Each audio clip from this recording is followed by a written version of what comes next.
don't beef for you ain't got funds. Better gain the whole clique, my nigga live. What's him, gang? So we back with another vid, man. Class and session. Now look, bro. We got NBA Youngboy, bro. How NBA Youngboy daddy got 55 years in prison, you know what I'm saying? Now, from my understanding, bro, I know NBA Youngboy called my channel his daddy, you feel me? I don't know, bro. Maybe I'll reach in a little bit. Y'all let me know what y'all think about it in the comment section, you feel me? But we about to tap on it, you feel me? Classes and session, do not come write no paragraphs to me, especially as the bro. If you do not have nothing to do with this vid, bro, do not come write no paragraphs to me, bro. Cause I'm gonna get you out of there, bro. You know what I'm saying? I'm actually thinking about hiring me some moderators, motherfuckers, that see y'all in the comment section, you feel me? Talking some whole lot of jibber jabber shit, some Google gaga shit, and get y'all out of there. You feel me? Cause a nigga like me, not about to read that shit, not into that type of shit, you feel me? What y'all niggas be talking about, you know what I'm saying? Especially when y'all talking about a whole another nigga, you feel me? Niggas, y'all talking about King Spit in the comment section, you feel me? On the video, nigga, y'all just talking. Y'all just on the internet just typing, bro. But other than that, bro, on classes and session, man, you doing something, chase your dream, man, everybody get it popping.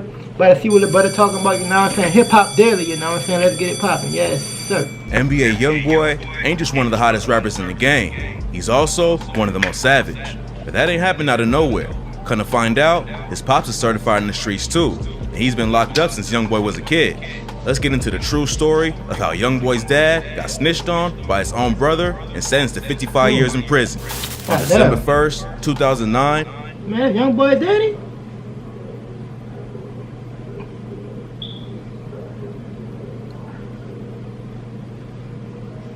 But y'all raise your hand right now in class. Y'all think that boy look like, y'all think Youngboy look like his daddy? Cause to me the boy look like his mama. I ain't lying, the boy look like his mama. But I ain't gonna lie, NBA Youngboy daddy like either. This boy like kinda crazy, you feel me? But let's get it though. Youngboy's pops, Jeffrey Staden, and two dudes walked into Albi's Market in Delhi in Baton Rouge around 9 a.m. Court documents say Jeffrey approached an employee named Sam Tran, who was at a check cashing station in the shop, and pulled a gun on him. He told Tran to get down on the ground, but the dude ain't listen fast enough, so Jeffrey hopped over the counter and pistol whipped him in the head. Then one of the dudes working with Jeffrey put zip ties on his wrist and a bag over his head. They cleared out the cash. That explains it all why YB how he is, bro. You know what I'm saying? The boy get it from his daddy. The boy didn't ask to be this way. The boy get it from his people. You feel me? And I'm not mistaken, bro. I think B with Youngin named Jeffrey too, and YB and B with Youngin his brothers. So, nigga, I get this shit now. So, nigga YB named Contrell and B with Youngin named Jeffrey. So B with Youngin was named after his daddy. That's tough. Hey, that's tough. Nigga, yeah, let's keep tapping on there, man, as we proceed. Registers, but they ain't stopped there. Yeah. Jeffrey went back to the dude he pistol whipped and demanded more money. Tran told him that the store had a safe with more cash inside of it, but it would take 10 minutes to open up. Unfortunately for him, Jeffrey wasn't trying to hear that and just kept demanding more bread. At this point, Tran was still tied up with a bag over his head, so there wasn't much he could do anyway. Then Jeffrey shot him in the leg, and he and both dudes ran out of the shop. Even though the lick went sour, it should have been easy for Youngboy's dad to get away. Baton Rouge is a wild city where the robbery rate is over double the national average, and most crimes like this don't get solved unless the cops see who did it right after they commit it. Back in 2016, Youngboy dropped the track Cross Me, where he raps, "On my heart, that's on my soul, I won't tell no lies. Uncle told, now my daddy doing 55. Turns out, that wasn't just a random line in the song, but the truth behind how his dad ended up serving 55 years in prison. The cops brought in Jeffrey's brother, Dallas Staden, for questioning, and it took less than an hour for him to start singing and tell him everything. According to Dallas, he went to the store to ask about cashing the check that belonged to his friend. While he was at the counter, he told the cops that a guy came up with a gun and made him help out with the robbery. The cops pressed him about who the guy was, and Dallas admitted that it was his brother Jeffrey. Dallas told the cops that Jeffrey talks about robbing the store on several occasions, but Dallas told him not to. He also said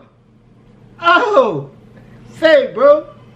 This brother told on him, that's tough, bro. But nigga grandfather told me, bro, if you gonna do a crime, nigga spit or do it by yourself. Cause you ain't gonna tell on yourself, bro. I think when NBA Youngboy went wrong with that, he did that crime with his brother, you know what I'm saying? NBA Youngboy daddy, I mean, excuse me, y'all, you feel me, for my my French, you hear me? But damn, that's tough. His own brother told on him, that's crazy. You feel me? Own brother. Come from the same mama, you hear me? Same coochie, you hear me? Told on him. into a fight with Jeffrey a few days before the robbery went Crazy, down man. because Dallas ain't want to hit the lick with him. Jeffrey wanted Dallas to wear a mask and help him shake down the store and use his apartment to facilitate the robbery. Dallas told the cops he refused to help out and they wanted his brother to use his apartment to plan the hit. But their sister Jada Staten gave Jeffrey permission to do so. According to Dallas, he went to the store early that day because he thought Jeffrey would rob it at night. During the police interview, he said that it was just a coincidence he was there when the robbery went down and that he had nothing to do with this. In the middle of his trial, Dallas told the court he was having money issues with his brother before the robbery. Jeffrey had asked him for a loan, and Dallas told him no at first, but later said he tried to get him some cash. Dallas ain't had no spare cash, but he told Jeffrey that he had a check he was supposed to cash for one of his homies that was locked up. Here's how Dallas said everything went down. His cousin Franklin drove him to Albies that morning so he could ask about cashing the check. Then while he was talking to Tran, Jeffrey walked in and pulled the burner out. Dallas said he was initially in disbelief about what was happening. Even though Jeffrey was talking about hitting the store, Dallas said he had no idea it was actually going down. Dallas testified that Jeffrey started yelling and acting strangely. He tossed a bag full of zip ties to Dallas, who put him on Tran and another employee named Than Nguyen, while a third suspect held him at gunpoint. Tran told the court that when Jeffrey started yelling at him to get on the floor, Dallas tried to act like he was just an innocent bystander and said, "I'm just a customer. Don't hurt me." When Jeffrey hopped over the counter and pistol whipped Tran, Dallas asked him why he did it. Then Jeffrey shot Tran in the leg, and Dallas asked him again what he was doing. When Jeffrey and the third dude ran out of the store, Nguyen loosened the ties on his wrist and grabbed a gun behind the counter. Dallas stayed behind to untie Tran and say sorry. Then he ran out of the store and warned Jeffrey that Nguyen had a gun. Nguyen ran outside and tried to shoot him, but his gun jammed after letting off 2 shots. Nguyen saw Dallas leaving a red Mazda, which is how police tracked him down. When they searched his apartment, they found zip ties like the ones used during the robbery, which was all they needed to arrest him and bring him in for questioning. Oh man, not these ads, bro. Come on, man. Oh, not another one, bro. I hate this shit, bro. Stupid bitch. Dallas told the court that he only Damn, ran she away blowing because he me, didn't think bro. the police would believe his story. Interrupting my This is where class his and side of the shit. situation starts getting strange. During the trial, he testified that he was hoping Nguyen would break free of the zip ties and shoot one of the other dudes. But it's a known fact that he yelled at Jeffrey to warn him about the gun. He was also caught lying about other details. And then, the story took a weird twist. In December '07, 2 grad students at Louisiana State University were shot and killed inside their campus apartment. There was no leads at first, but a month later, the police received a call from a man who claimed he was a suspect in the case. The caller listed his friends' names and told the cops they knew about the murders and who drove the car. He told them he had direct knowledge about the murders and named a few people he thought might have committed the crime, including himself. Sergeant Don Kelly with the Baton Rouge Police Department put out a statement saying, "Thousands of man-hours were spent over the next week by detectives, analysts, crime lab technicians, patrol officers, tactical teams, administrators, and others from multiple law enforcement agencies attempting to verify this information. It seemed like there was finally a break in the case, but it all turned out to be a lie." The police tracked the call back and found out it came from Dallas Staten. He didn't admit to being the caller, but the police held him on outstanding warrants while they looked into it. The cops brought in the friends that Dallas had knew about the murders, and none of them knew what was going on. Kelly said, "I feel sorry for them. They were victims in this thing too. They were absolutely caught up in this thing just as much as we were and everybody. We were all duped by this one individual. They used Dallas' phone records and his own mama to prove it was him. They played back the original call for his mom, and she immediately recognized her son's voice on the line. No one knows why he made the call, but it does make his testimony in the robbery case kind of shaky. If he's willing to lie about being the lead suspect in a double homicide for no reason, it makes it hard to trust anything he says. Regardless of how it all went down, the end result was NBA Youngboy's dad getting a 55-year sentence because his own brother snitched on him. Having his pops locked up since he was a little kid had a massive impact on Youngboy. His mom couldn't take care of him, so he lived with his grandma. And without someone there to guide him, he jumped off the porch at a young age and dropped out of school in 9th grade. He ended up getting arrested for robbery right after dropping out and spent his time in juvie writing songs for his first project. Youngboy talks about his dad in an interview and said, "My daddy in jail. I talk to him every day. He just be wanting money and shit though. I still call him daddy to make him feel like somebody. I send him money just so he feel like he got somebody there. Cause I know how it is when you in jail. I barely know him. Lie, bro. That nigga top a real nigga, bro. Nigga, it been Youngboy a hella fine nigga, bro. You feel me? He been stamped by King Spinner. Fuck it. That nigga said, I tell my daddy, I call him daddy just to make him feel better. You feel me? I still send him money and put money on his books because I know how it is in that bitch, you feel me? And from my understanding, you know what I'm saying, Youngboy daddy been locked up since he was a little boy, so he don't know his daddy for real in real life, you know what I'm saying? He don't know him, you know what I'm saying? He know of him type shit, you feel me? and he still be there for his dad, bro. Nigga, I can't do nothing but salute that. You feel me? I take my hat off to that shit, man. Nigga, class is still in session, man. Yeah, man, let's get it popping, you feel me? I fuck with that, Jeffrey's bro. sentence was handed Real down, nigga, man. he tried to have it reconsidered and reduced, but the court denied the motion. Then he filed an appeal saying that his constitutional right against double jeopardy was violated. The double jeopardy clause means you can't be tried multiple times for the same offense, and you also can't be punished multiple times for one offense.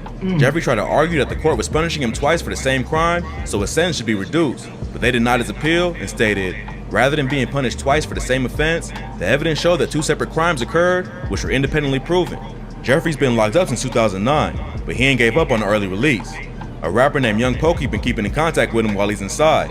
He's released a few videos of Jeffrey on his YouTube channel, and in one of them, Jeffrey says, got some stuff going on in the courts. I'll be out there pretty soon.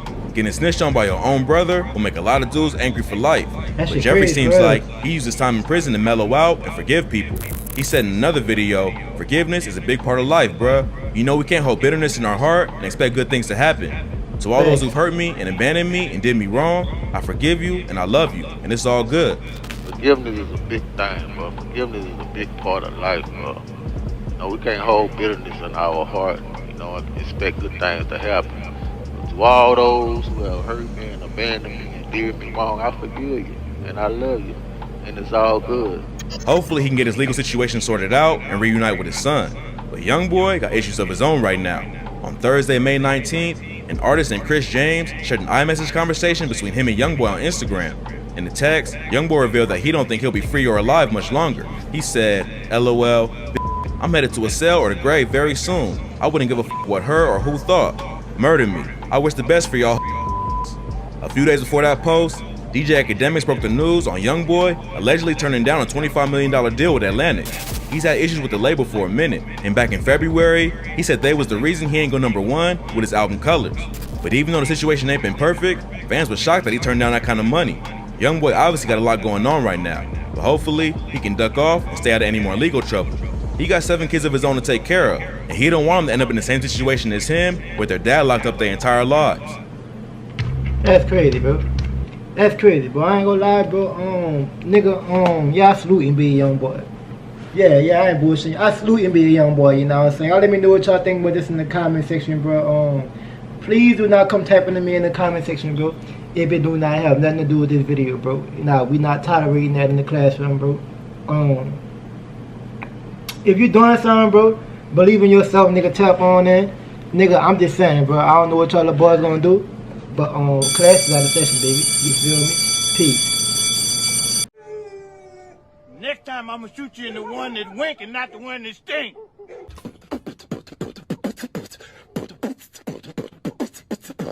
I'll beatbox your ass. Now that's some double D, big titties on that shit, I know she really like that. Better gain a whole click, let a nigga really cut now. See you on war, how you gon' beef if you ain't got funds? Better gain a whole click, my nigga live anything. Chain hanging to the floor.